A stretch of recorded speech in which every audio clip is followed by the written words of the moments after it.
Okay, so I welcome everyone to this 21st session of Read with a Teacher.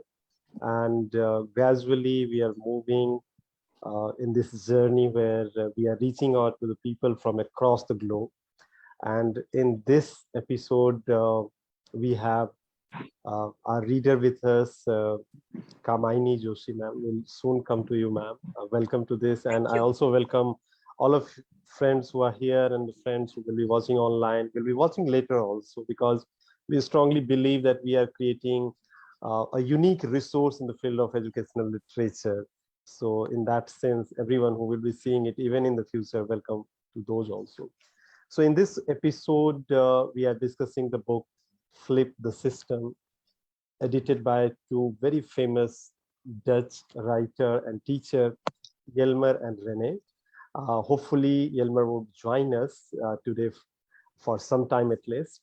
And what is interesting to know, in fact, while I was reading and going through this book, I have written it and shared it elsewhere also, that recently I was reading a book called The Second Sex by Simone de Beauvoir, and I was completely mesmerized by the scholarly work that French writer has done about the women's voice in the field of feminism.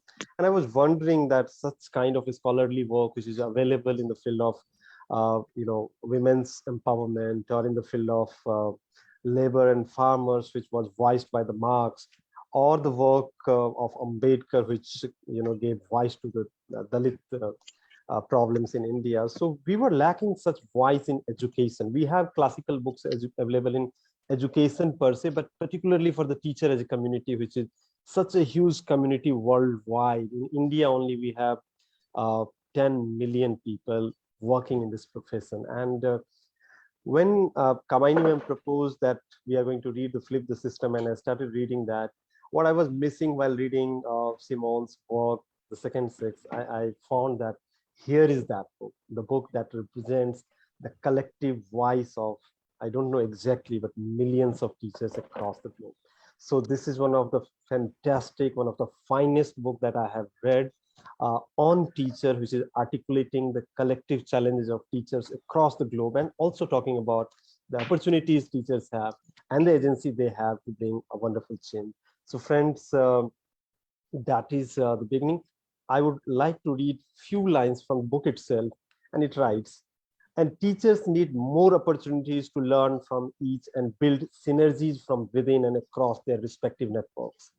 The reinvention of the teaching profession and the educational experiences that will prepare students for a world that is more connected than ever cannot be fully realized by changes in one school, one district, or even one country. Public schools everywhere face a future of rapid change, intensifying complexity, and growing uncertainty. It is time for us to connect, learn, and lead together. So these are the three key words: connect, learn, and lead together. And I hope that here at Read with a Teacher, this is what we are doing for last 1 year, and this is what we are going continue to do: connect, learn, and lead together. So with this introduction, I welcome you, Kamaini ma'am. I welcome Chandanji Thank you. and everyone again. And for the next 1 hour, we will be discussing, the different themes from this book. And as it happens, it is not possible to capture all the themes which the books discuss. So it will be encouraging for the viewers to read it in detail whenever they get the time. So Kamaini ma'am, welcome. And I would Thank you, like you Praniji. to share with our viewer that the very first question, which I often ask from all our reader, that how has been your journey of reading? I mean, after 20 or more years of service, as a teacher, if you continue to read and continue to read such intense book, it has a journey, I'm sure, and we would really be happy to know about that. Kamaini ma'am. Thank you, sir. When you talk of being a teacher, I've been a teacher for the last 26 years, Oh. and not a day has gone when I have not read something or the other. Mhm. But the thing is, reading a book takes a lot of time, and you Mm. need to be with the book for a long period of time, and the book stays with you even longer. Right. I'm usually fond of reading fiction, Mhm.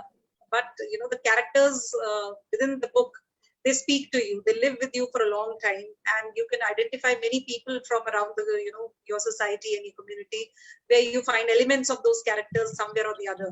So you are bound to analyze, see people in different ways, and you relate with whatever happens in the book, and you see the society accordingly. Of late, since joining mentorship, we have come across reading, academic reading also. So before that, it was mostly fiction, and now it has been more of reading academics, reading books to enhance the kind of workshops that we take, the way we meet teachers, collaborate with them, sit together. So we need to improve and work upon our skills as well. So I think reading such books makes you come nearer to people around you. The collaboration that has been talked about in this book will come only when you start seeing the same thing around you with the people that you meet. Because when it talks to collaboration, it is not only in the book, but you need to learn from the book how to collaborate, where collaboration is actually required. When you read the word connect, you don't need to just connect over the phone. You need to connect with what the person thinks and sees and feels and values. All those things come together. So reading, not only for the sake of reading, but analyzing it and seeing through the book what are the possibilities around you. So that helps a lot in improving your reading and to read between the lines also. So when you relate the book with whatever is happening around you, only then do you understand what is written, which is not written actually, is there between the lines to understand. Absolutely. I think that helps a lot. So even I feel, even I feel what you suggested, that could be a great strategy to begin with, because reading academic books in the beginning could be highly discouraging. And so one could start reading fictions. In fact, I'm also very fond of fictions. It's only that this is a particular program where we talk about educational literature. Otherwise, I mean, reading fiction is something is like looking into the mirror which a society requires, which a nation requires, and it really hooks up to the field of reading basically. So Kamaini ma'am, I'll quickly ask you to give an overview of what our friends are going to get in this 1 hour of discussing the kind of book that we are going to discuss. And we have been claiming that this is one of the finest books. So now they want to hear from you how this is the finest book. Yes, everybody should go through this book, because the way you said it is fiction, that mirrors the society. I think this book is mirroring what the teachers feel each and every day. So I'll just go from a few notes that I've made after reading the book. The first line that I found in the the preface as well as towards the end of the book was something which was very powerful and which caught my attention immediately to go ahead and read the book. And Kamaini ma'am, just a second. I think as the time gap we have when Albert joins, then we won't get that opportunity. लेकिन इस बीच में हम थोड़ा बहुत हिंदी में भी बात कर सकते हैं जब तक वो join नहीं करते. All right, so I'll just read out from what is written. It says, wisdom of Hillel the elder. If I am not for myself, who will be for me? But if I am only for myself, who am I? If not now, when? So this is how the book begins. Kamaini ma'am, please unmute yourself. Hello. Yeah, now go on. So it says, if I am not for myself, who will be for me? But if I am only for myself, who am I? If not now, when? So this is the time when the teachers need to come together and see what is ailing the system and what is good about whatever is happening around us, to pick and see what we can take best from it. So the book says, it's a book. It is edited by Gilmer Evers and Renee Weber, and it's a book which says a book initiated and coordinated by 2 teachers. So the authors are not writing as authors, but they are writing as teachers. And they say, and they claim it very beautifully, that they have not taken permission from anywhere to write this book, and they have just started. And when you just start, you write it from your heart. And It may seem like a marginal noise to people, Mhm. but then they don't care. Yeah. This is what they emphatically write, and Yeah. they are sure that they are going to make a meaningful voice. Yeah. Then it has a lot of in-depth articles. It has vignettes from and interviews from various countries all around the world. The teachers, they are directly talking on the pages, and the teachers not only share the same struggle, it says, but there is a common thing: the universal pride and passion for what the thing they call is education, and an inspiring potential that needs fostering in order to unfold, but that cannot be squeezed by government demands. Like we are a power in ourselves. So how do we, open up that power resource that we have inside and use it for ourselves? This is what the book talks about. And as the name suggests, flip the system. It is asking the teachers from inside, to flip the system. Don't wait for things to happen. It is you and the power inside you that will help in flipping the system. So each and every chapter is very interesting. If you go through the names of the chapters, those themselves are so eye-catching, and not only eye-catching, when you read them, you will live with each and every sentence written in the book. I think, Kamaini ma'am, it would be interesting if we read the name of the chapters. Yeah, I am going to read. And also the writers, because maybe some of our friends may search them. Some of them are available on Twitter also. Okay. And in fact, in this book, they are also talking about the power of social media, that how yes, sure. leverage this opportunity to connect with one another. So particularly, I'm interested in a couple of people, like the chapter where they talk about, where they interview, what's the famous name? Stephen Jay Ball. So he's one of the legend in educational research. So in this book, they have a chapter where they have discussion with Stephen Jay Ball, right? Yeah. Also Andre Hargreaves. So some legendary thinker, writer, researcher, they could collaborate and bring together into this book. So that is one of the fantastic achievement of a teacher in any part of the world, to bring so many great scholars at one page. Yeah. So I think if you could read those chapters and also the writer of the chapter. Okay. There are certain chapters which I have found intriguing, word testing towards utopia. And then it also says the effect of accountability from Indonesia. It's an interesting story from Indonesia. Then you have a very good, interesting read from Gerd Biesta, which says good education of the teacher, reclaiming educational professionalism. Then it also says the teacher's voice by Howard Stevenson, says the teacher unions at heart of new democratic professionalism. This is something very interesting to read about democratic professionalism. Then it also talks about autonomy and transparency, and the tagline says two good ideas gone bad by Andy Hargreaves. So it was very interesting to go through each and every example that they have quoted in the article. And then it says teacher agency, what it is and why does it matter. So it is important to understand why the teacher's agency is important. Then it talks about the whole systems approach by professional capital in Singapore. This is also something very interesting, the word professional capital, to understand what it means, what is profession and what is capital, and how when they come together it means something different, and how the human capital and the democratic capital, everything's come together and makes a good human being, and how education can help in that. And it talks about the Finnish models of education.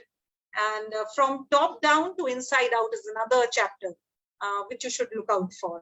I think it tells us how the teachers, when they are empowered, the teacher-powered schools, which it talks of, is something, which we can try in our schools as well.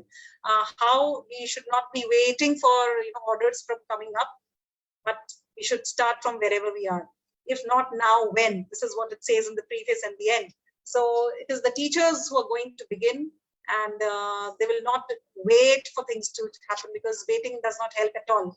And this is the trials that they have done in schools, and it goes at length talking about what kind of trials they have done in schools and what kind of schools they have opened. Then it also talks about teacher learning and leadership program, professional development for and by teachers, how teachers can take responsibility. It is not only about autonomy, but how taking responsibility is important.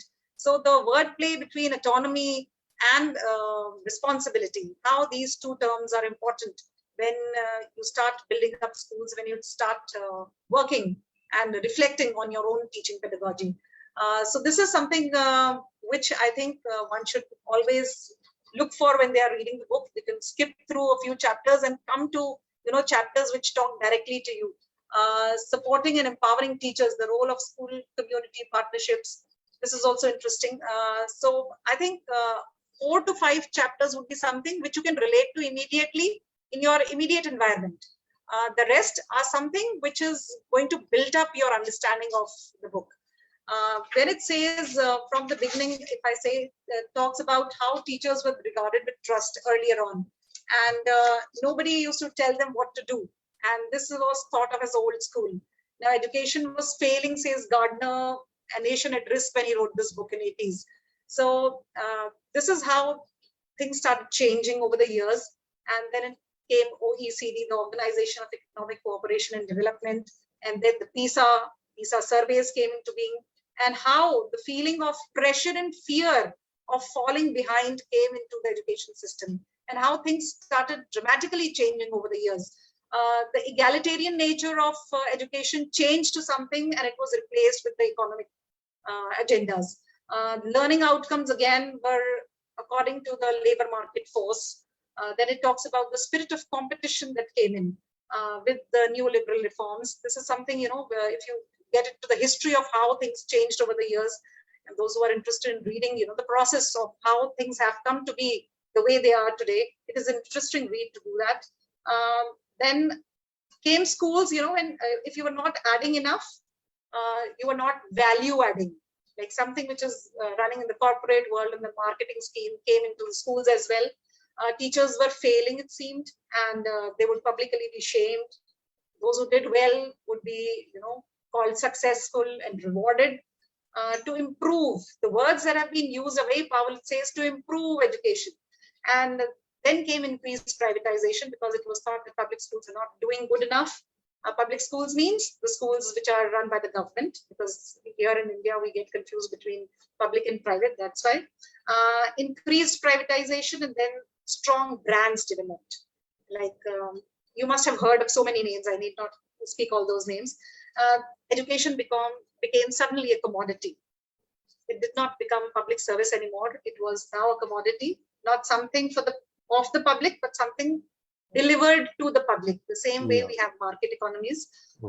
It ignores the democratic and educational dimension of education.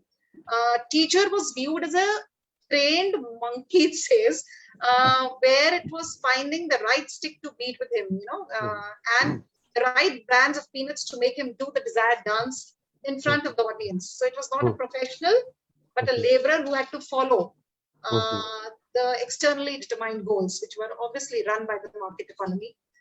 The PISA thing and the OECD that came into play. So everybody started running for, getting those tags for being the best school, the good school.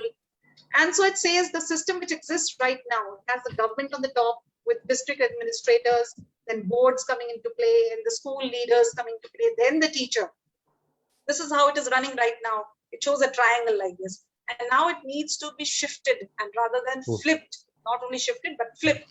Flipped to what? Teachers coming at the top, then coming the school leaders, then the district administrators, then the boards, and then comes at the last the government. So the decision-making process needs to change. That is what it talks about. और फिर उसमें sorry मैं अभी तक English में बोल रही थी सॉरी तो इसमें वो कह रहा है कि किस तरीके से आपको सिस्टम को बिल्कुल टॉपसी टर्वी करना है, चेंज होने की जरूरत है, और वो सब चीजें रिवोल्ट की तरह नहीं आएंगी. It has to come from inside.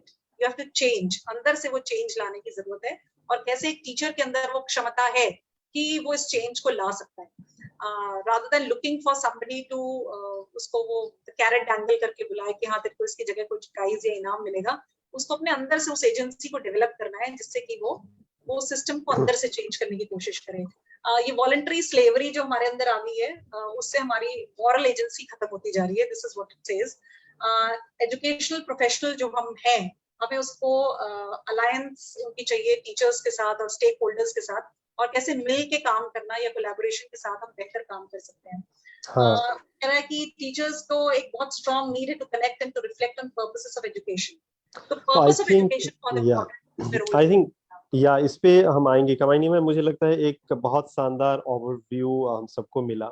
And wise listening you I was realising and I have also gone through the book की if we can compare it कि जैसे आजकल एक इवन गूगल मैप पे भी वो होता है, आप देखेंगे उसको हम जब जूम इन और जूम आउट करते हैं तो कैसे पूरे अर्थ को एक जगह पे ले आता है।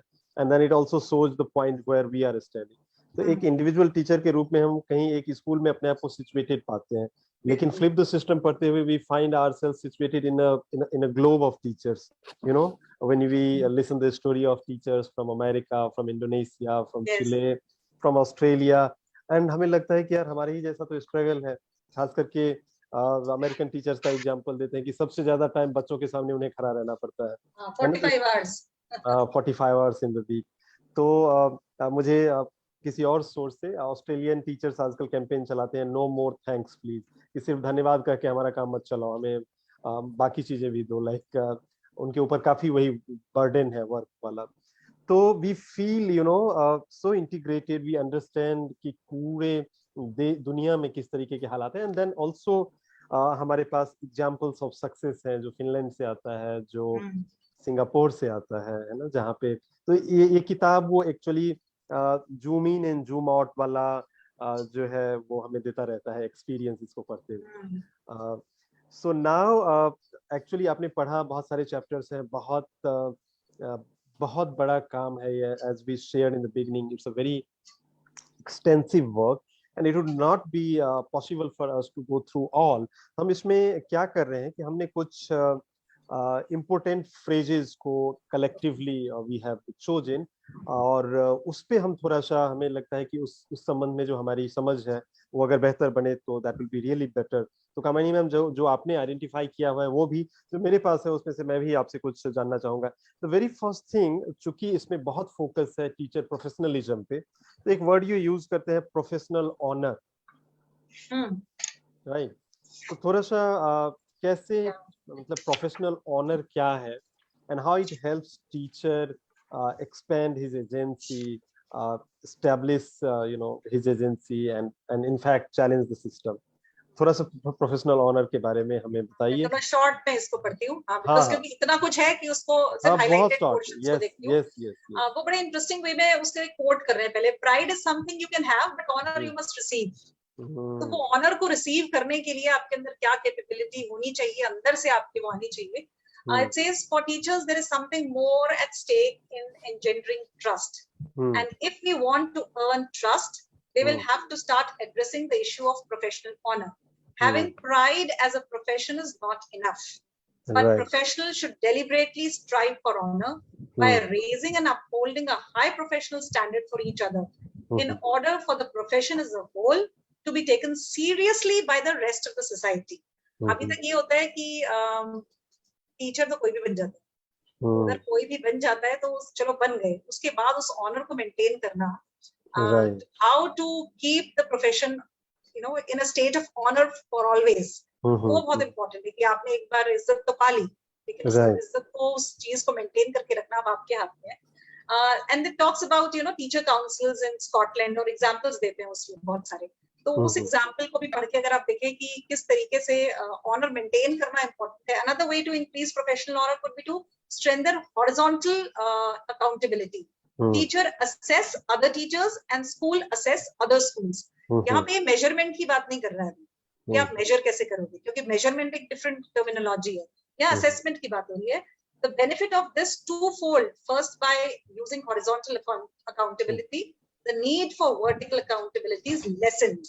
यानी कि आप वो पावर ऊपर नहीं दे रहे हो, अपने साथ के टीचर, बराबर के टीचर को दे रहे हो। And it allows for the use of standards that come from within the profession. Secondly, professional assessment of colleagues from within the school and in other schools allows great opportunity for inspiration, motivation and professional learning. ये चीजें हम अपने आसपास देखते हैं। If we really go about and sit in a class and see how things are happening, you get into a reflective mode and you understand कि class में क्या हो रहा है, और आप अगर इसको डील करेंगे तो आप कैसे करेंगे, और कहाँ संभावनाएं बनती हैं हम अपने क्लास को और इंटरेस्टिंग बनाएं। और third important part of increasing professional, हाँ जी, बेसिकली तो ये जो आपने बात की वो पीयरसमेंट की बात की गई है। साथ ही साथ जो हमारे टीडीसी प्रोग्राम का देखें या फिर मेंटरशिप प्रोग्राम का देखें, तो we encourage each other teacher to go and observe what your fellow teachers is doing in the the adjacent classroom, and how and what exactly you would like to take that thing from his or her classroom to your classroom, whatever that person is doing good. At the same time, I was going through some posts over Twitter and saw that someone wrote on Murari Bhai's post that it's guru is the word which is being used for the teachers in India. So this is all what you just spoke about, how the honor is being earned. Yeah, I think Kamaini ma'am, इसी से जुड़ा हुआ जो एक नया trend है जिसके बारे में इसमें बात किया गया है, that is treating children as customer.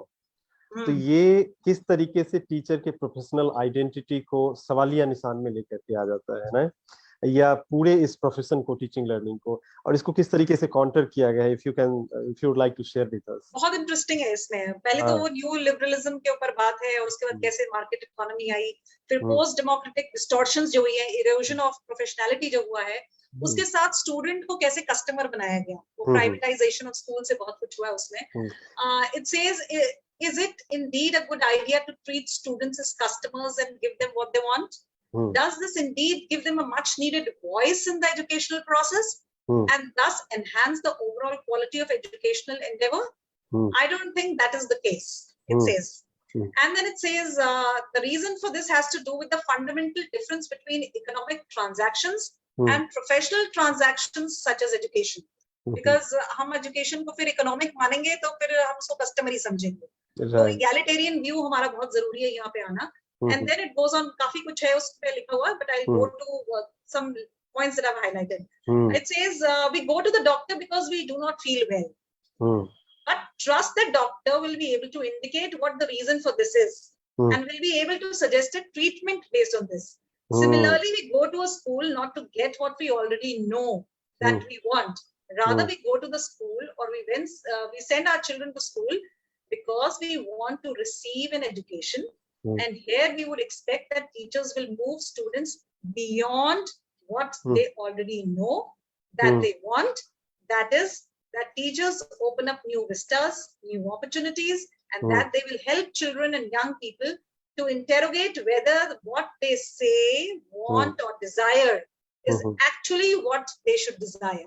Right. What to do, what should they know, that has to be developed. That understanding needs to be developed. तो क्लियर कट डिफरेंस जो बताते हैं कि कस्टमर को पता रहता है कि उन्हें क्या चाहिए, लेकिन अगर हम स्टूडेंट को कस्टमर कहेंगे तो स्टूडेंट को तो ये नहीं पता है ना, वो नीड भी तो टीचर को ही डिफाइन करना होता है कि व्हाट एक्चुअली यू नीड. तो इस आइडिया को ही बहुत पावरफुल तरीके से रिजेक्ट किया जा रहा है कि मतलब you can not treat student as customer. और इनफैक्ट जो शब्द हम लोग यूज कर रहे हैं न्यू लिबरल, हमारे कई सारे साथियों के लिए, चूंकि ये एक पूरा मॉडर्न ब्रांच ऑफ फिलॉसफी है और मतलब यूनिवर्सिटीज में इसके डिपार्टमेंट्स हैं, इस पे हजारों किताबें लिखी गई हैं, लेकिन कुछ मोटी शब्दों में अगर इसको कहा जाता है तो ये ओपन मार्केट को प्रमोट करता है और कहता है कि लोगों के पास चॉइस हो, लोग अपनी सर्विसेज को खरीद सकते हैं और हेल्दी कंपटीशन होगा, इससे चीजें बेहतर होंगी. सो ये मोटी मोटी चीजें ये सब पे थोपते हैं न्यू लिबरलिज्म में. और यहीं से कमानी में मुझे याद आ रहा है, बहुत सुंदर शब्द है,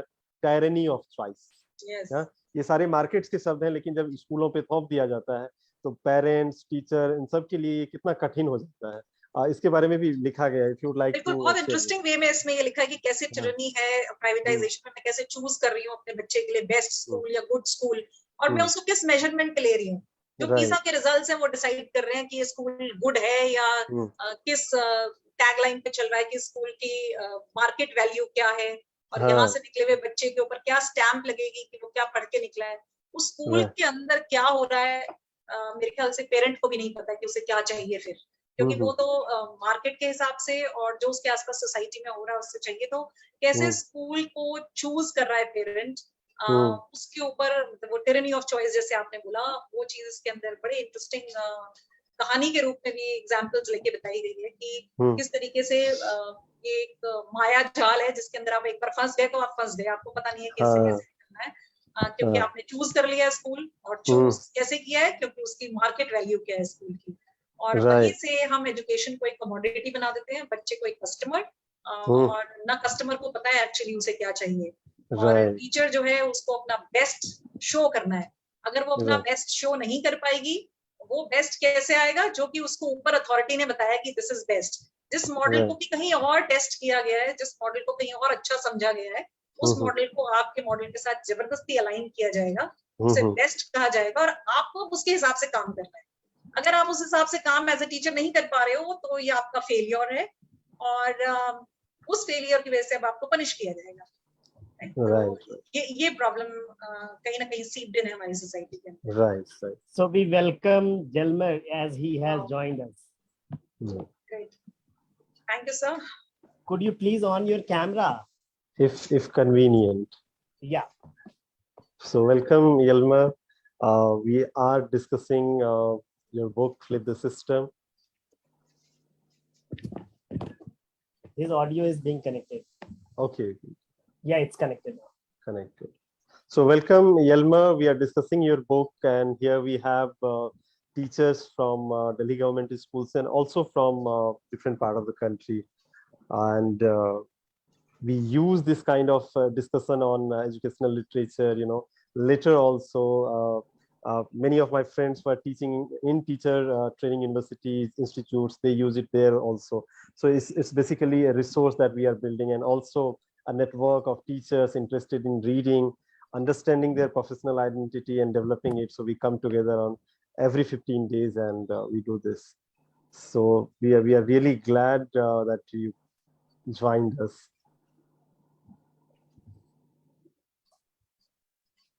If you could unmute yourself. Make him host. Yeah. Make him co-host. Yeah. Yeah, thanks for having me. I was a bit late because there were lots of meetings. So it was everything was a bit last minute. Sorry for that. Yeah. I mean, I can understand because it's in the very last minute I informed you today only, and I'm really thankful that even in the last minute you agreed for it. So that's really great. Thank you very much, and most welcome to this group of professional teachers from India. And friends, I had the opportunity to have this kind of conversation during the Delhi Education Conference in 2020 there also. So we have discussed, the couple of things like the tyranny of choice and the professional honor and all such things. So since the book is so extensive, we have chosen certain phases that we are discussing, and we are encouraging our viewers to, go through the book. This is one of the purpose of this program, that we encourage our viewers to read the book, and we just gave some glimpses of, what is there in the book. And with us, we have Kamaini Joshi. She is English lecturer and she is reading book with us. And I have Chandan Jha. So together with Chandan Jha and friends from the Department Directorate of Education, we organized this. Great. Yeah. So, I mean, do you giving have us this book? Yeah. Sorry. I said thank you for bringing this book. Oh yeah, sure. Well, it's a lovely book, and each and every page, we want to live with each and every page here. It seems as if we are the ones, who are seeing everything happening in front of our eyes, and somebody has written it down. So it's beautiful. I'm just glad it resonates with a lot of teachers. It started out as a Dutch book, so there's a Dutch version which we wrote earlier, and it was also just a quest by Renee and me, the other editor, coming from our practice, all the questions that we had, and all the questions on the system, in the classroom, but at the school level, your position as a teacher, as a professional, but also within the wider system. And well, in the Netherlands, I saw things changing when I was teaching, and not in a good way. And then the question arises, and also there's a lot of conversations which I had with my students. So what's your own role in the world when you see things changing and it doesn't conform with your way which you think the world should be? And that's a very important lesson, I think. And I think the person who's in front of the classroom is maybe the most important lesson for a student. I mean, it's of course also the knowledge which we impart, but it's also the examples that you set.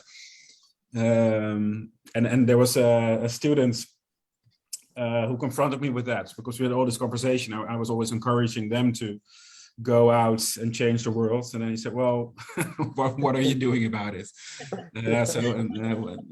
Can you give me some examples? It was a discussion in a good way, but that was for me, there was sort of like a pivotal moment that as a teacher you also have to. It's not just about the classroom. It's not just about pedagogy. It's also about the example that you set in front of the classroom and as a citizen and as a professional. Yeah.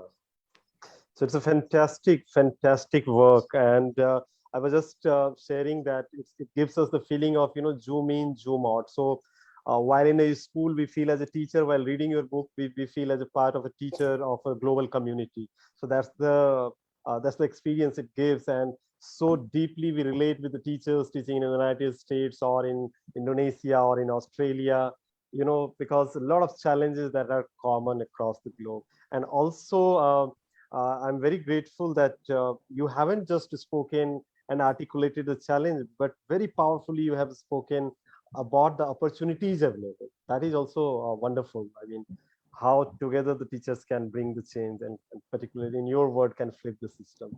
So this is really amazing book that we have enjoyed reading and we have been discussing. So Hjalmar, do you have time? Are you staying with us for like another 30 minutes? Yeah, I can stay for about 20 minutes. Sorry, Okay. I've got a really busy schedule, so I'm sorry. I'd love to stay longer. That's perfect. That's perfect. So actually, so then I continue discussing it with Kamalniji. But before you leave, you let me know. I'll take you for 5 minutes. There are a couple of questions which I would like to know from you, since you are the writer and you are with us. So no one else can answer this, right? Yeah. So we are now like at a point, Kamalniji, we have just discussed about the tyranny of choice. And particularly that how it brings a feeling to the parents that since so many different layers of schools are available, that whether I'm sending my kids to an inferior school, and that is something, such a feeling of, dilemma, that what am I doing? Where am I sending my students? Because so many layers are there. In this, context, which, I mean, the teachers, they are in the school, how teachers together can actually bring a alternate situation where this tyranny can also be addressed. And particularly, I'm asking this to you in terms of a new word which I learned reading this book, that is the professional capital. So if you could just talk about this. Yeah. Just flip through those pages. So we come to chapter 11, which talks about professional capital, and it takes examples from Singapore.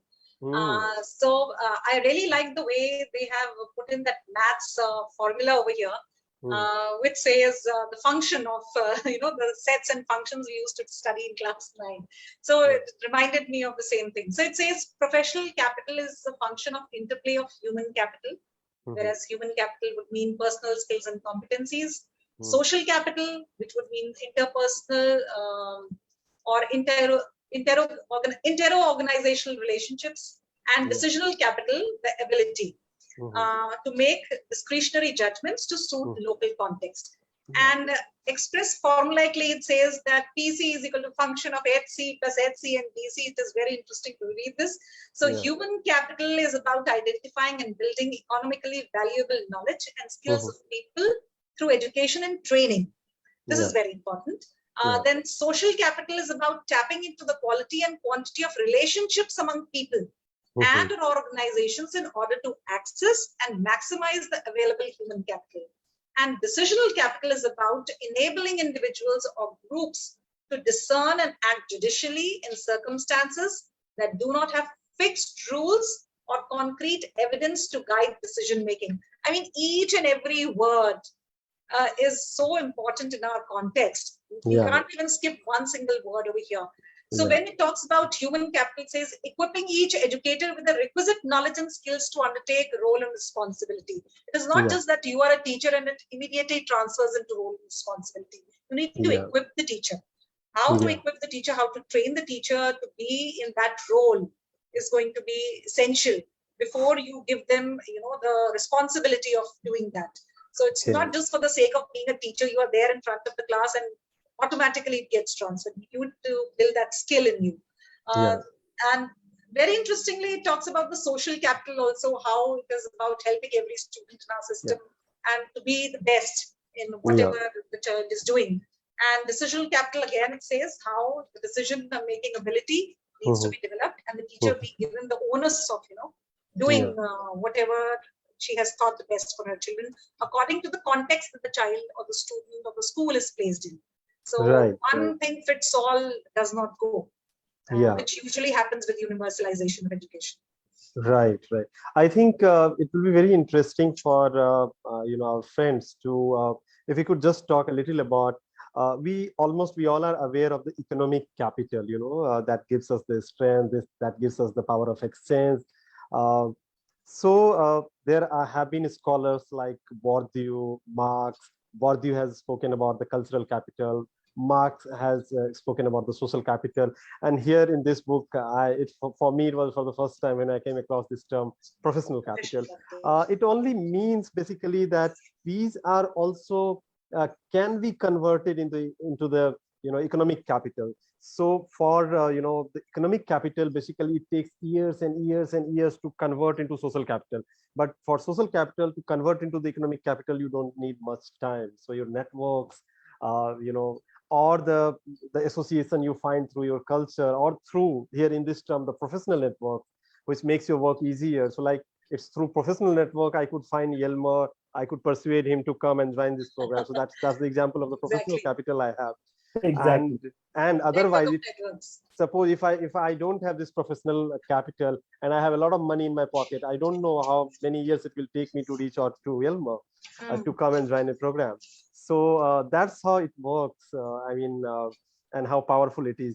And I think Kamaini ma'am, in this context only, he's also talking about if a group of teachers and they understand and they develop professional capital, I think they will become empowered to lead a teacher-powered school. So we are like coming to this, and this will be, I think, very interesting for all of us, because as a teacher, it's like a dream thing, that if there could be a school which is teacher-powered.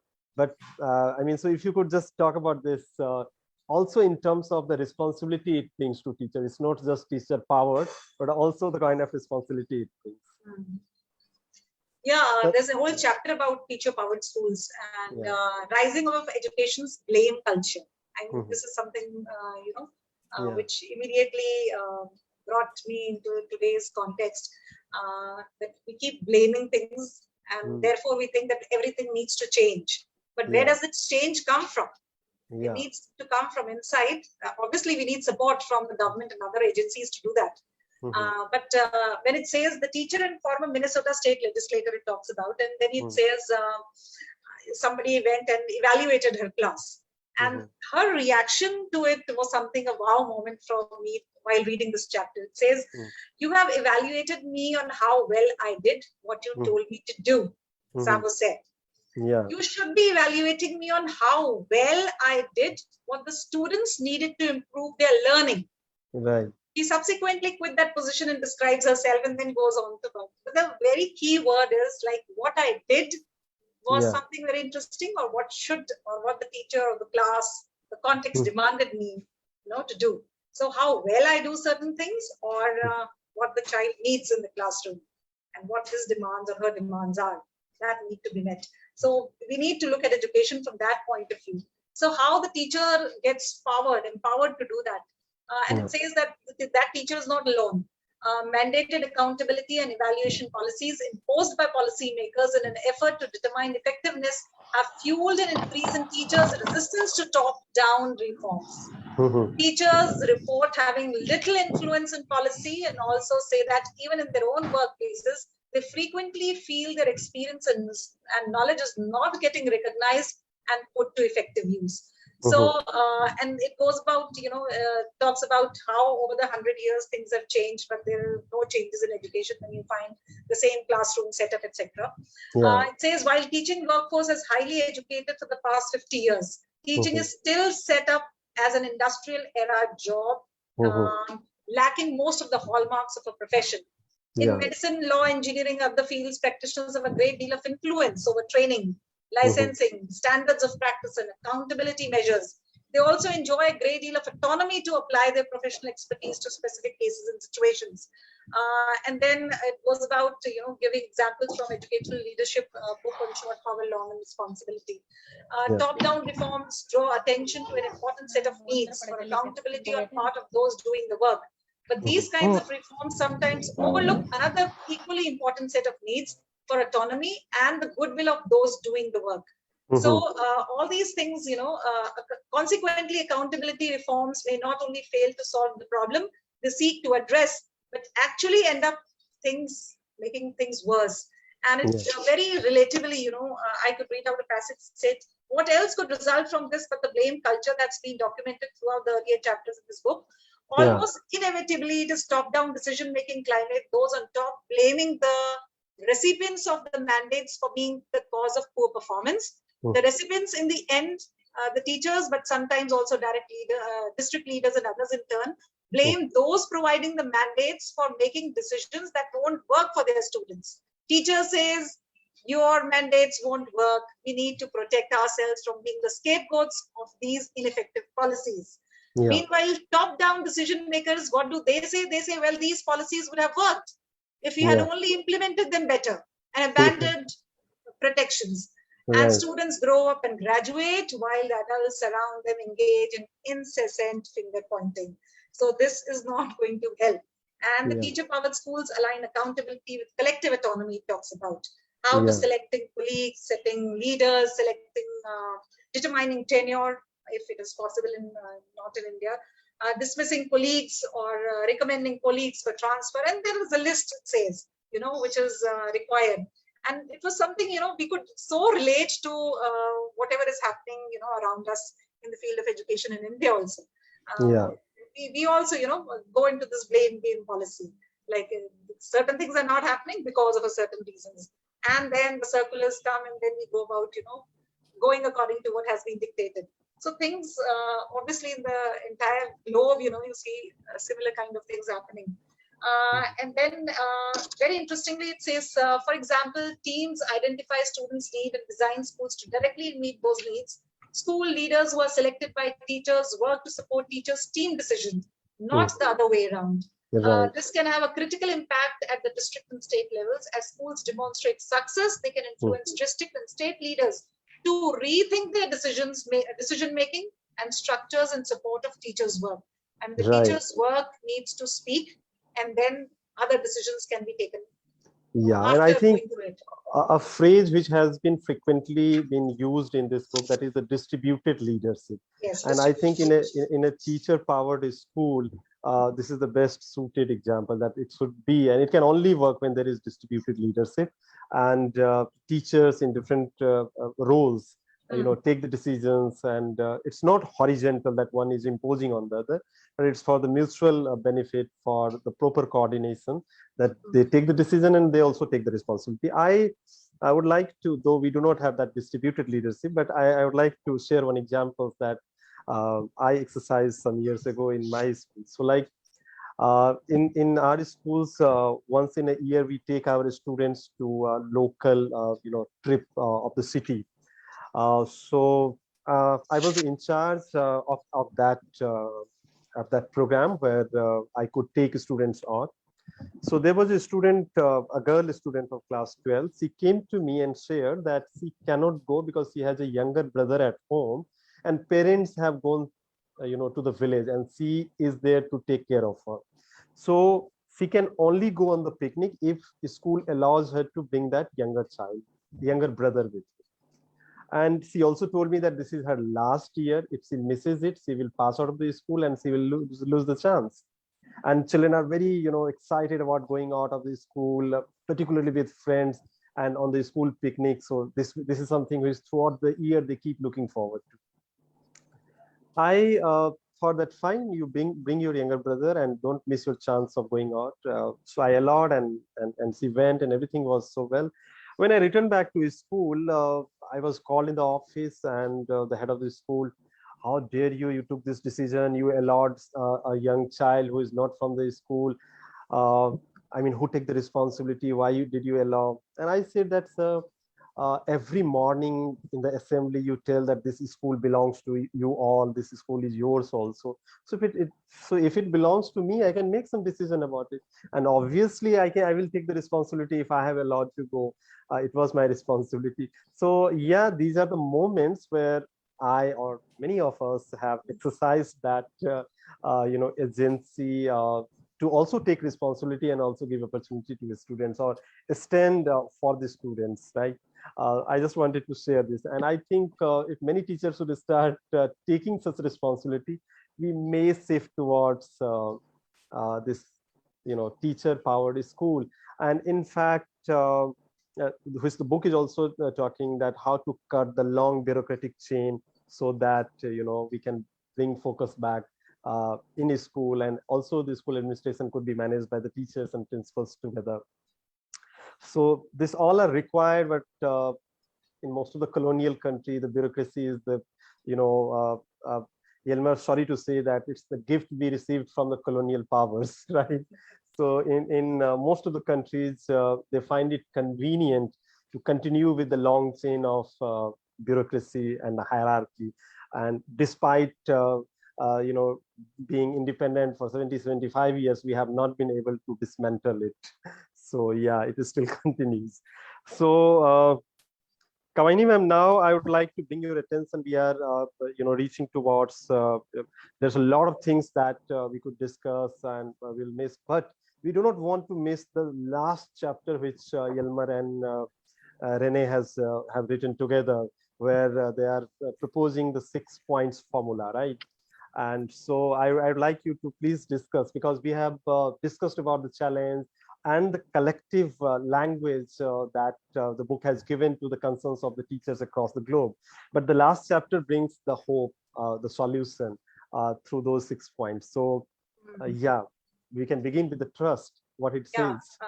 Before I start reading those 6 pointers, Karamjeet has put some question here, whether there is a live example of a school like this or not. Yes, there is, and I would ask you to read the book and find out which country it goes into and where it's being implemented and how successful this model has been. So this is a very interesting read, and if you go through the entire process of how that school has been described and how teachers have been empowered to take those decisions, I think a few examples over here we have already started in India as well, but they are brief and short term measures that we have taken. But if it comes as a whole, it comes as a huge package. If we implement it that way, I think we would be doing great service to education if we do it that way. And Yelmer, wherever you feel like pitching in to add something, it will be really nice to hear from you. So. Well, it's also good to, I think, to remember they also present it as a spectrum. Yeah. And so I wouldn't want to work in a completely teacher-powered school. I want to have lots of discretionary power or decision-making capabilities as an individual and as a. But there are also aspects, that distracts maybe too much from teaching or from the actual work that you're doing. Yeah. So, I want to have a say in curriculum and professionalization, the core things on education. But there are some administrative things that I think, well, if there's a good school leader, please handle that. And it's also more convenient. So there needs to be a balance. And we have a couple of completely teacher-powered schools in the Netherlands. And we have quite a few which are well on the spectrum. That's where I worked at. And I found it very, very stimulating to work in such a school. So it doesn't have to be a completely teacher-powered school. Absolutely. And it's good to remember that, I think. Very, very interesting point you raised.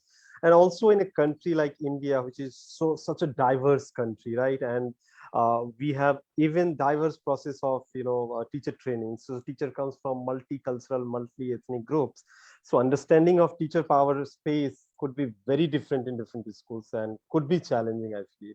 So you're very right. It's a spectrum, and we should be ready for the nuances that may occur. Chandanji, also you may pitch in wherever you feel like. Definitely, I would like to actually, talk about chapter 9. Autonomy and transparency, 2 good ideas gone bad. The author talks about the problem of mistrust, the problem of hierarchy, and the problem of privacy. Actually, if you summarize these three things up, and you will find that, okay, many issues with what we face in our schools are basically based on one of the three, or could be an amalgamation of all the three. So how actually that, by giving a bit of autonomy and transparency can solve many issues at the, very beginning. Yeah, very interesting. Yeah, it's a wonderful chapter about transparency and autonomy. And the title is very interesting. Yeah. And it's one of the key, for me, one of the key chapters as well, because if you don't understand and analyze what's going wrong, it's very hard to work towards a solution. Yeah. And so if you had, there's a catch-all term like for neoliberal reforms, new public management, top-down, decentralization. It looks like, and we are in that chapter is actually the Netherlands is the perfect example of this false autonomy, because we exchanged a more centralized but local, so centralized guidelines, but localized autonomy at the school level, and we exchanged it for well, on a board level. So there are several more schools being run like businesses, but it was all under the guise of decentralization and more professionalization of teachers. But that wasn't going on, and Andy really captured, I think, what was happening in a lot of countries from the late 80s until now. And if you don't understand that process, it's very hard to work towards the alternative that where you want to go to. Yeah. So this is exactly, Yelmer, you have just mentioned, if you don't understand the process, you don't know where you are going. This is where exactly I wanted your suggestion for all of my colleagues who are here and who will be watching you later also, that to understand that larger process. Yes, we are reading the books, but how to collaborate further, how to get into contact of those teachers. Some of you have already mentioned in your book also, and join those conferences online or offline, contribute, in writings. So if you could share with us that some of those, places where we can further collaborate, we can network, and we can develop a collective voice. Yeah, so it's I think the key concept is also teacher agency. So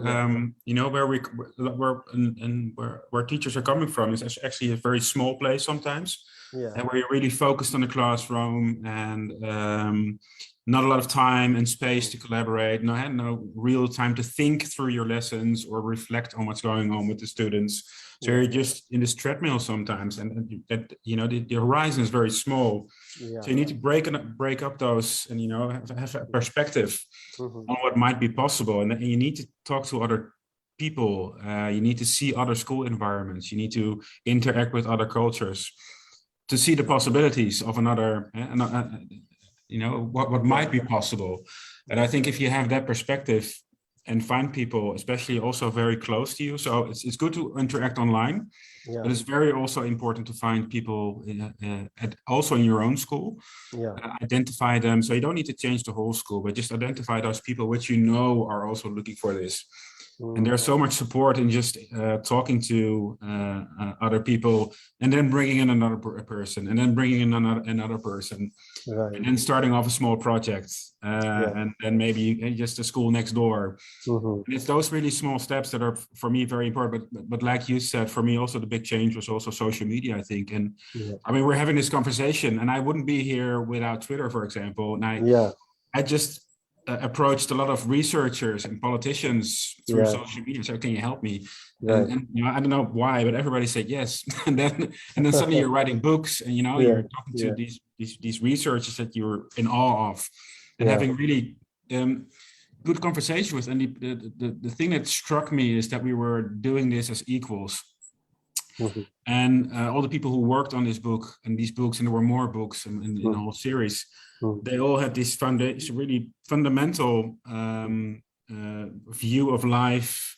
That of course, they as experts and important researchers, they're used to being seen as experts, but they treated me and a lot of colleagues also as experts from our practical wisdom, from the experiences that we had. And for me, that was really, really life-changing. And that's also how I try to approach everybody that I meet, and everybody has something to contribute to. And that's how you build a collaborative culture as well.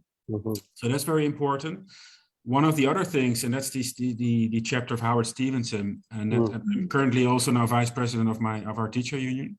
Wow. You also need to have an organizational structure to enact change. You know, sometimes you need to make harder choices. You need to lobby with politicians. You need to have your own research network or start up your own networks, etc. And that takes sort of like also like an organizational structure. So you don't need to discount that. And that's what I've been trying to do with a lot of my colleagues. It's like our union was very focused on just bargaining on industrial issues, but nobody was really interacting with the union, and not really on professional issues. And so there was not a lot of inspiration there. So we've been trying to change that a lot for the last couple of years to make it also more into professional organization and networking organization. But at the same time, it also gives you, when needed, because there's also sometimes just industrial issues, if you want to change things. So if you want to move towards a teacher-powered school in a system that's very top-down, and like the false head of this false autonomy kind of system, but which the Netherlands can be, then sometimes you also need to organize around industrial, and we don't need to shy away from that as well. I think the inspiration, the energy, where you want to go is mostly through the professional, through the education, through the professional honor. But if you discount that other fact, you won't change the system either. So that's sort of like the path that we've been embarked the last 12 years. And learning from how our Finnish teachers are organizing themselves. You know, if they say no, then it's no.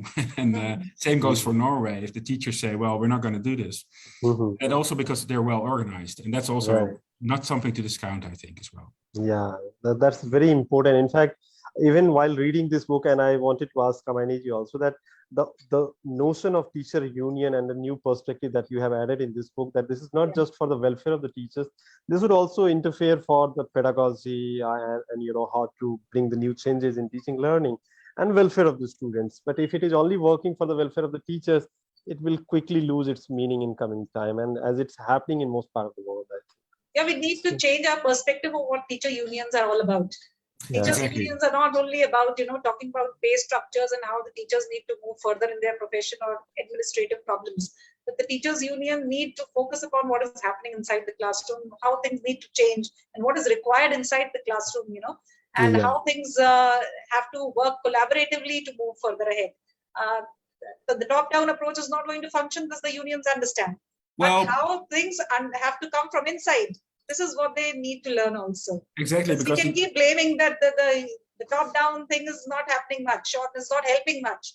But then what they need to do as their own agency, how to use their own agency, that is also very important. And the unions, they've mirrored how the system works as well. So they've also become very, at least I've seen examples of this, and also I think my own union was a bit like that as well, mirrored that sort of like hierarchy. And how can you change the system if your own organizations are working like that? So they need to be more democratic, they need to be more open, more networked. So that's what we're working on at the moment. And I thought it was also for us, it's a very big thing is that we have a big say in how our colleagues are educated. So we co-design with the government and also with the employers on what the teacher education system looks like. So we have a say in that, and we have a very strong say in it.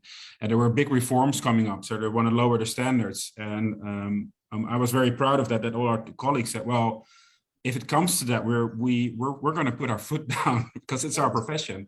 And I was very proud that a lot of teachers in the Netherlands said, well, this is going a step too far. Yeah, beautifully written in Teacher Leadership, the chapter on teacher leadership, where you talk about wave 1, where it talks about, you know, the managerial role of the teacher, then comes the instructional role of the teacher, then comes the PLCs, and now the wave 4, when you talk about it, that you have to incubate and execute very important decisions. And the word teacherpreneurs was something that, you know, caught my eye, and how teacherpreneurs are the ones who are going to take lead. And, you know, the way you just said, that they have to put their foot down if they find that things are not happening the way they should be in our schools, and will not take decisions all the time, you know, being made in consultation with the teachers. But it's also having, I think, a long, sometimes a really good look in the mirror, because I thought it was a question of professionalism on teachers. Yeah. So we also need to be honest with ourselves when we see things that are not right, pedagogically speaking, for example, so that we have the openness, but also the courage to talk to each other about this. Because if you don't want top-down accountability, then it needs to be horizontal. You need to be able to talk to, so there needs to be some kind of accountability in the system to ensure there's quality. And if we don't want external accountability, it needs to be internal accountability. And then you beautifully write about responsibility. Yeah. But it is not only accountability. Yeah, not accountability, you take responsibility. There needs to be some kind of quality assurance. That's a managerial term, but there needs to be, we need to uphold our own standards to ensure that there's good education for children. And that's something that needs to be embedded in the teacher education system. So you need to be responsible, but you also need to be trained in how to have those conversations as well, because it can be very difficult to have those conversations. But if you're not trained in it, if you're not used to that, then we're never going to get to that system as well. So I think that's there is a very difficult side to professionalism that a lot of teachers want to avoid as well, and that's a really big, long conversation that we need to have.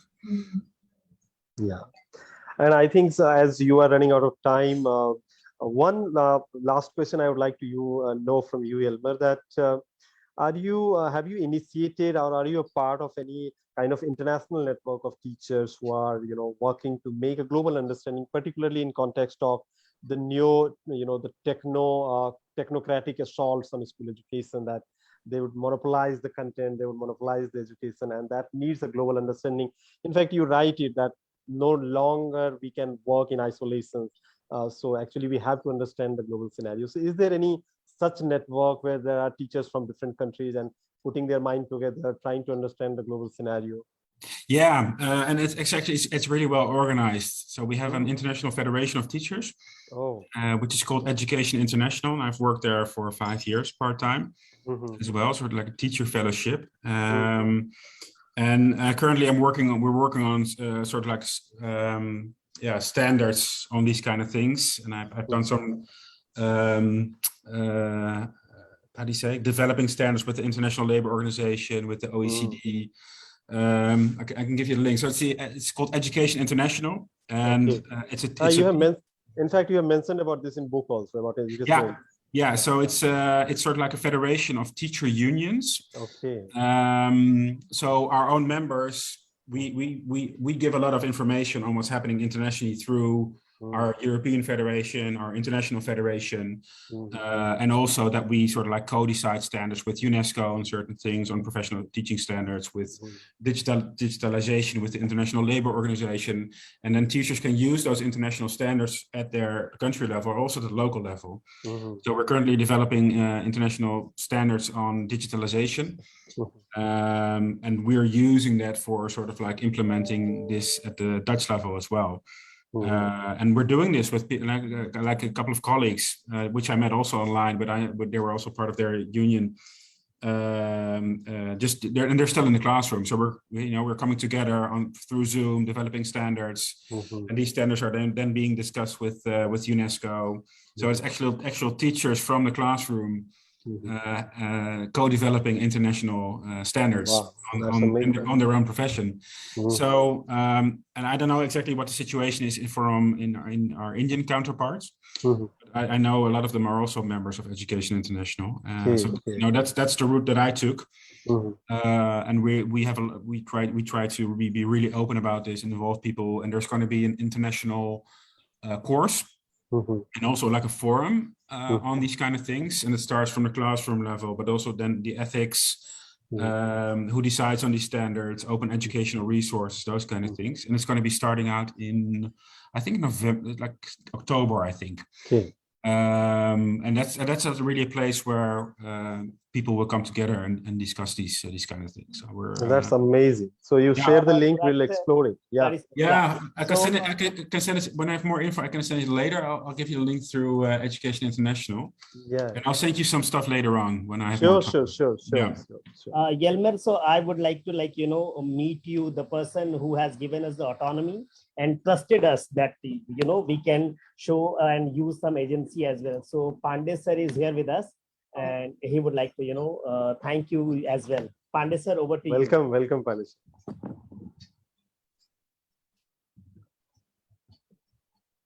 Can you hear us, Pandey sir? Yeah, he's with us, and he is about to unmute.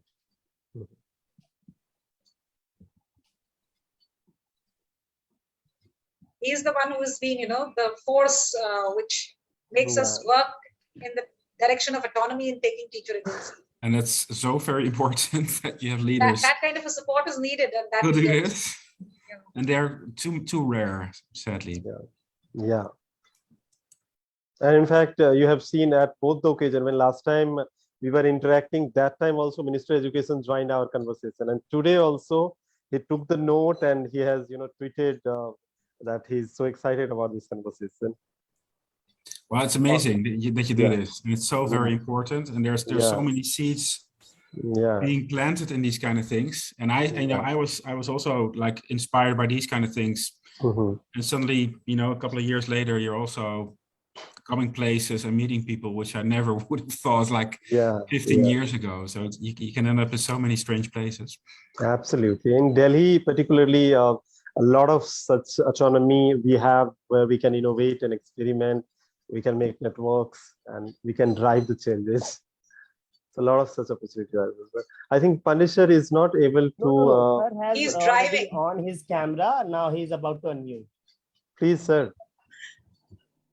He's taking, he's looking for a corner where he can park and speak. Okay, fine. Yeah. He's driving. Yes, he's steering wheel.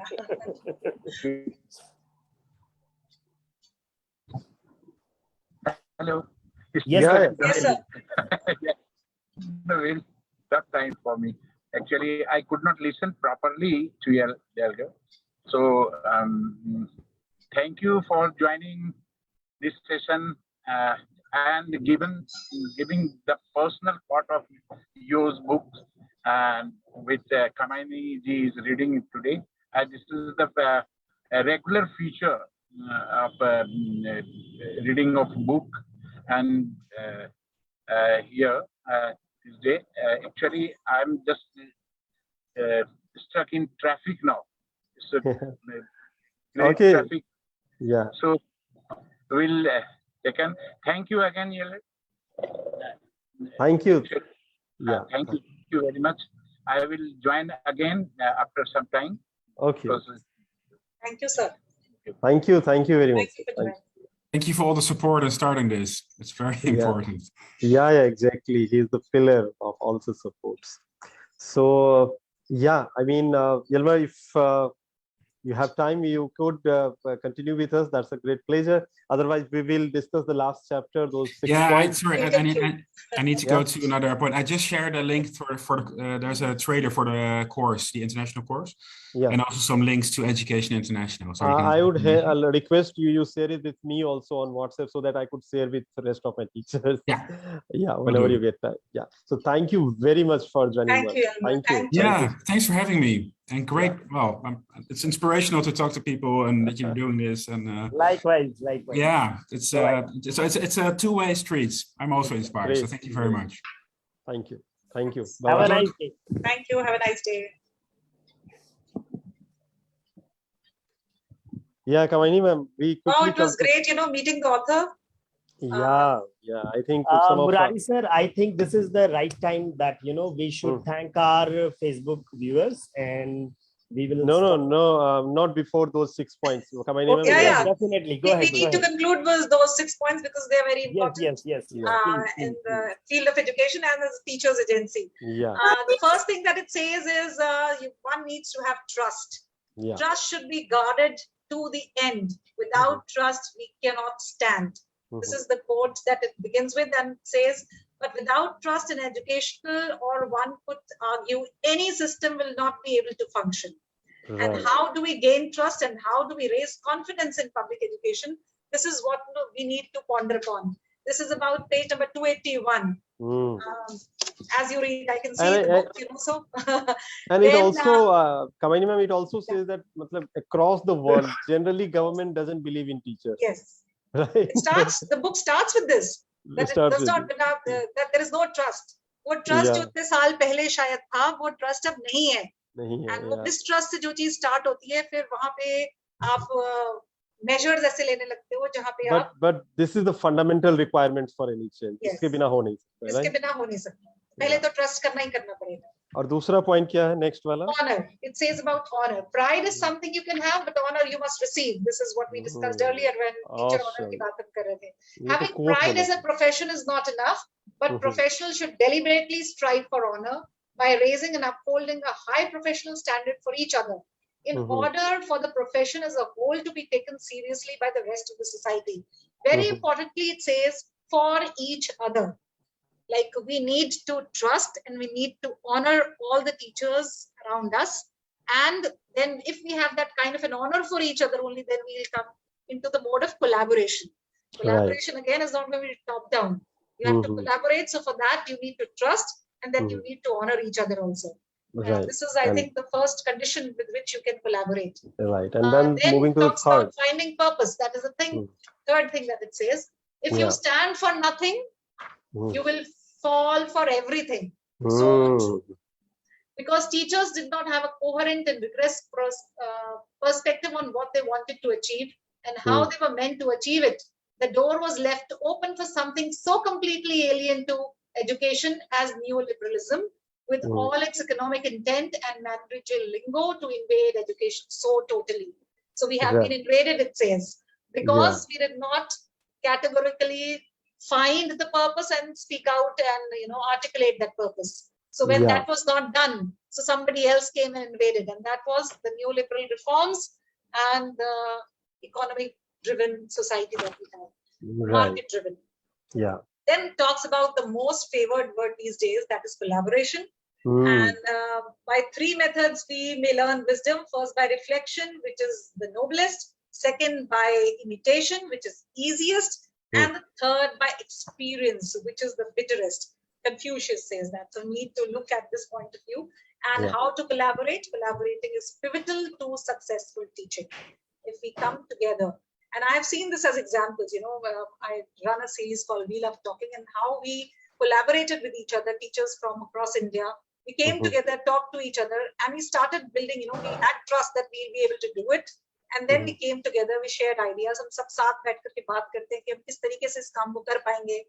And particularly you bring children together, right? You put children two teachers from two different states come together. वो आपस में बात करते हैं, सोचते हैं कि बच्चों को किस बारे में बोलने के लिए मोटिवेट करना है, और वो करते हैं. तो वो collaboration कब possible होगा जब when you lend a hand, the other person catches it also, and then आप collaborate करके उस काम को कर पाते हो. तो ये चीज collaboration से होती है. But you have to take the first step. Right. And then it says support. जो भी हम बात कर रहे थे पांडे सर की, to lead people, walk behind them. Right.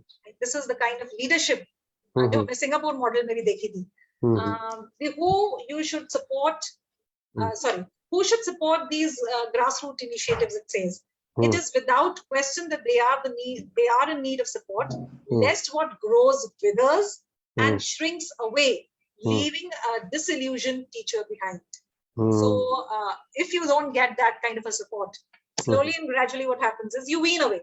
You don't want to continue with it, because though you're not looking for recognition for something, but you need that kind of a support, so that whatever you are running, at least it is being appreciated. And if not appreciated, at least somebody is there standing with you. This is exactly where one of the key role of mentor teachers comes, that they can identify those grassroots innovations, they can support it, they can highlight it.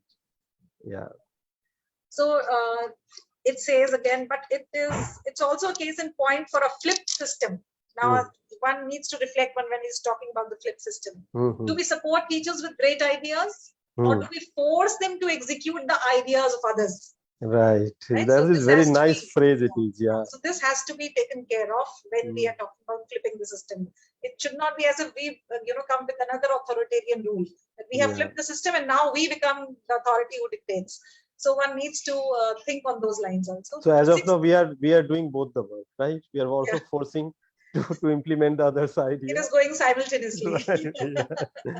And the last but not the least, and which is very important and has often been ignored, is time. The sixth point, it says, when teachers are surviving, they are not focused on student learning. Survival. It is not about Survive. living, it is about survival. Beautiful phrase, it is, yeah. If we believe that teachers should have time to collaborate, build Yeah. trust, assess their peers, innovate and construct a new language of education, we are also saying yes to less time in front of a class. Yeah. If we do not, it is not real yes, it is simply asking too much. Means after the 45 hours that is quoted in America, and here we can say plus number of hours plus 45.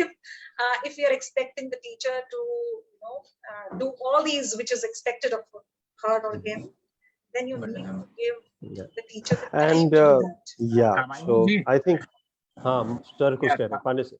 Ji, sir. Kamaini ji, Ji, sir. it's a very interesting things. Just do present in when library branch will conduct a session Yes, sir. of all mentor teachers and headquarters level people. What you have read, what you have. जी जी. Pandey sir का mute पे चला गया. और येलमर हमारे साथ नहीं है पांडे सर, उनके पास टाइम कम था, वो चले गए. Very interesting. पांडे सर कुछ कह रहे हैं. जी sir. Just now. Sir library branch का क्या कह रहे थे sir, please complete that. Last में वो एक्चुअली अभी जो लाइब्रेरी ब्रांच ने एक निकाला है ना कि वी हैव टू प्रेजेंट जी sir. Books about the books, और क्या ये हमको लग रहा है कि लास्ट वीक ऑफ जून में इसका होना है, ठीक है ना. उसमें आप ये जो थॉट है आपका, जो लीडरशिप का और ये सब चीज आपने जो अभी रीड किया, जो मैं अभी सुन पाया ट्रैफिक से निकलने के बाद, मैं आई कैन हियर बेटर. तो उससे भी ट्रैफिक में काफी, और शाहदरा एरिया में था, तो that is why you know. So तो ये इस थॉट को you should present before all the peoples. There will be the director, regional director, deputy directors and all official from headquarter. और ये ब्यूटीफुल थॉट है जिसको कि आप प्रेजेंट करें, और this culture should be brought to in our system. तो ये सिस्टम में जब तक नहीं आएगा तब तक ये सिस्टम को ना कितना ऊपर से और कुछ भी चला लें वो नहीं चल पाएगा. प्रोग्राम बड़ी अच्छी बात इसमें कही है, इनसाइड आउट, अंदर से बदलने की बात जो कही है वो बहुत इंटरेस्टिंग है. तो आपका कितना आज का कितना अच्छा आप कितनों प्रोग्राम को डिजाइन कर लें, और लास्ट में जब तक इसको HOS टीचर, आज आपके समर कैंप में देख रहे हैं कितने इंटरेस्ट आ रहा है, बच्चे नाच रहे हैं, टीचर्स कर रहे हैं, ये सारी चीजें जब तक स्कूल लेवल पर नहीं आएगा. हमको तो लग रहा है कि प्रिंसिपल को भी डांस करना चाहिए साथ में, कई स्कूल्स वाले कर भी रहे हैं, ठीक है ना. और उनको अपना वो जब तक ऑनरशिप नहीं आएगा ना तब तक मैं आज किसी से बात भी कर रहा था, इसका बड़ा ये चीज हुआ कि जब हमारा ऑनरशिप आता है तो 100% देते हैं. जब मेरे फैमिली का ऑनर होता है और उसमें मैं इन्वॉल्व होता हूँ तो 80% देता हूँ. जब मेरे पड़ोसी का आता है उसमें मैं 50% कंट्रीब्यूट करता हूँ. और जब मेरे ऊपर थोपा हुआ ये प्रोग्राम लगता है तो मैं 5%, 10%, 20% करता हूँ, क्योंकि वो इन्वॉल्वमेंट, वो इंटरेस्ट मेरे अंदर नहीं आती. यहाँ ऑनरशिप जब तक आपके बीच में आपके पास नहीं आएगा कि ये मेरा प्रोग्राम है, 100% नहीं देंगे, चाहे ये प्रोग्राम कहीं से भी आ जाए किसी तरह से, ठीक है ना. तो ये सारी चीजों को आपको लगना चाहिए कि लीडरशिप क्वालिटी क्या है, कैसे टीचर्स में, कैसे बच्चों में, कैसे अपने कलीग्स में वो चीज की भावना पैदा कर सके कि वो लीडर बने. तो ब्यूटीफुल है. आप इस चीज को ना, मैं तो ये चाहूंगा और मैं प्रपोज भी करूंगा जब ये होगा एक सेशन, तो मैं उसमें प्रपोज करूंगा कि कामायनी जी अपने जो ये रीड की हैं वो उसको जरूर प्रेजेंट करें. जी सर, बहुत इंटरेस्टिंग बुक है. Yes sir, sure sir. Thank you sir, thank you. ठीक है Kamayani ma'am, we have covered the chapter and we have also exceeded the time. And जो जिस लाइन से आपने शुरू किया था आखिरी में, वो लाइन मैं भी एक बार पढ़ लेना चाहूंगा, बहुत खूबसूरत लाइन है. So we know of course that change in education is complicated, messy and slow and does not happen overnight. Therefore, we would like in conclusion to recollect the words of Hillel and Elder, the very same words that we used to end the preface of this book, which Kamayani ma'am read in the beginning. If I am not for myself, who will be for me? But if I am only for myself, who am I? If not now, when? So that was the wonderful lines from this book itself. So friends, for the Facebook Live, we are ending here. We'll meeting in another